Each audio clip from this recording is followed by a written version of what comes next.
Hey everybody, Dan Anderson here with Kingdom Way, an initiative of FCCI with today's post to incite and outfit your kingdom leadership. We've been covering 10 marks of what it takes to be a kingdom leader, a faith-driven entrepreneur who leads a company for Christ, right where you are in the marketplace, whether you're an owner or executive leader or just a part of a team seeking to make a difference. Thank you for joining us.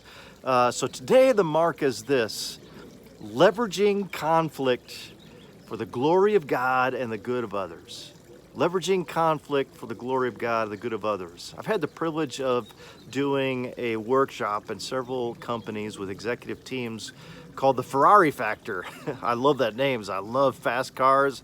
I wish I owned one, but Ferrari Factor, the 5 key practices of building high performance teams. And the first is culture, building a strong culture with trust. But the very second one I talk about is seeing conflict as an opportunity to glorify God and to build up the skills of others and for the good of people.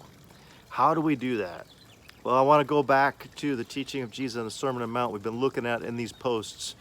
Continuing on in the next chapter, chapter 7, Jesus has something to say about this, believe it or not. Most people don't think about this passage as a passage with great principles of dealing with conflict, which is never ending, right, in the workplace.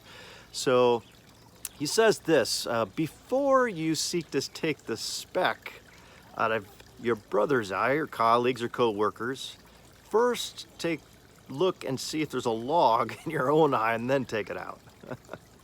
There is so much here, and I just want to share a couple things.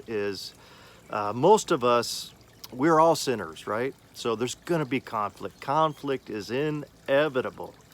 And so if it's inevitable and we're all sinners and we're trying to help people get better, we got to learn how to be masters of conflict. Not to avoid out of fear and flight mode, go into flight mode, or to go into fight mode where we attack because we feel like we've been wronged in some capacity, but to engage it with incredible love and to redeem the brokenness that takes place every day in working amongst each other's teams. And it starts with us as leaders. A lot of times, the things we might get frustrated about with those that we're working with or we oversee or give direction to, oftentimes are things that we don't like about ourselves. And we have blind spots. We may not see that. So Jesus, he said, the very first thing that you should do before you enter into a crucial conversation dealing with a conflict is look at yourself first. Are there any logs in your own eye that you need to own up to first? Or one of the questions I ask myself when I've been in these conflict situations is, what did I do that could have contributed to this? Did I not communicate something well? Did they not have the resources and things that they needed to do things well? I try to really think through that first and have a conversation with God about that first. And if anything comes to mind in that conversation, the very first point is that, hey, I missed something here. I want to own, you don't have to use the word log, but I want to own my own shortcoming in this. I think I could have done better with this. Or if we've even offended somebody, it's like, hey, would you please forgive me for what I said or how I said it, how it came across, or judging you or assuming. We do that a lot. Own up to that first and say, hey, would you forgive me for that? That puts the ball in their court. You've come clean. You've shared how you are out of integrity. And then you're asking that person to forgive you. It puts the ball in their court. And if they don't, then you've done everything you can to make that right.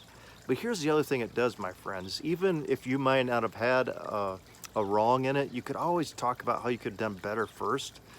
And then from that posture of humility and brokenness and owning your own weakness, then address the situation by, because they've seen you model it. When you first own up your own shortcoming, it's amazing how that will give the other person a safe environment to say, oh yeah, thank you for saying that, and I could have done this or that better first. or as well, and then all of a sudden you have a whole new conversation, a whole new relationship. But it really begins with your humility and examining yourself.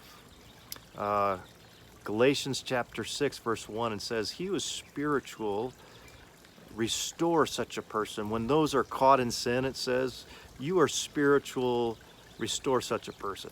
Now, sin might be a big word or too abrasive for some mistakes with colleagues or employees. But the concept of the principle there is we are spiritual leaders. We are supposed to not just bring God's redemption to our workplace, but restoration. And that has a lot to do with how we handle conflict. So you are spiritual, restore such a person. But it really begins by first examining our own heart and owning our own shortcomings and weaknesses. So tell me a little bit what your thoughts are on this. I'd love to hear it, or if there's other principles for how you handle conflict that have really brought glory to God and good to yourself and to your team. I'd love to hear it. Please don't forget to seek to make Him famous as you make your work and ministry one today. Lord bless. Have an amazing day.